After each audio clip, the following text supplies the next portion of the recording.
ধানমন্ডিতে গত মে মাসে একজন প্রকাশকের বাসা ঘিরে মব সৃষ্টির ঘটনায় আটক হয়েছিলেন বৈষম্যবিরোধী ছাত্র আন্দোলনের মোহাম্মদপুর থানার আহ্বায়ক সাইফুল ইসলাম রাব্বি সহ ৩ জন।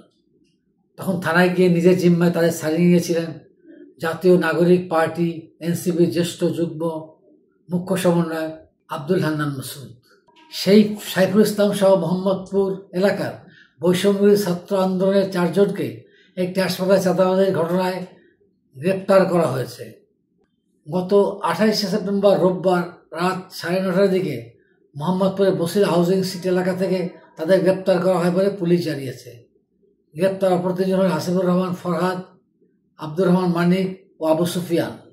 পুলিশ বলছে, গ্রেপ্তার ব্যক্তিরা বৈষম্যবিরোধী ছাত্র আন্দোলনের নেতা পরিচয় দিয়ে বসির এলাকার সেফ হাসপাতালে গিয়ে 3 লাখ টাকা চাঁদা দাবি করে।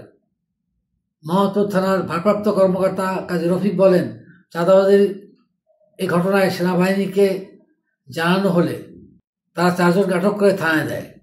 স্থানীয় হাসপাতালের মালিক তাদের বিরুদ্ধে মামলাও করেছেন।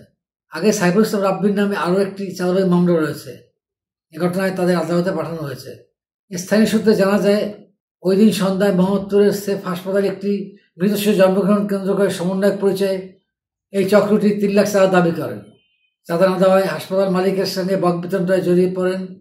পরে হাসপাতাল কর্তৃপক্ষ সেনাবাহিনীকে ফোন করলে সেনাসদস্যরা গিয়ে 4 জনকে গ্রেপ্তার করে পুলিশের হাতে তুলে দেন। গত মে মাসে প্রকাশকের বাসায় মব সৃষ্টির অভিযোগে সাইফুল ইসলাম রাব্বি সহ যাদেরকে গ্রেপ্তার করা হয় তাদেরকে থানা থেকে ছাড়িয়ে নিতে এসেছিলেন বৈষম্যবিরোধী ছাত্র আন্দোলনের সাবেক নেতা এনসিপির যুগ্ম মুখ্য সমন্বয়ক আব্দুল হান্নান মাসুদ। এ সময় মাসুদ বলেছিলেন, আমি আমাদের বৈষম্যবিরোধী ছাত্র আন্দোলনের আহ্বায়কের মেসেজটা পেয়ে দেখতে এসেছি,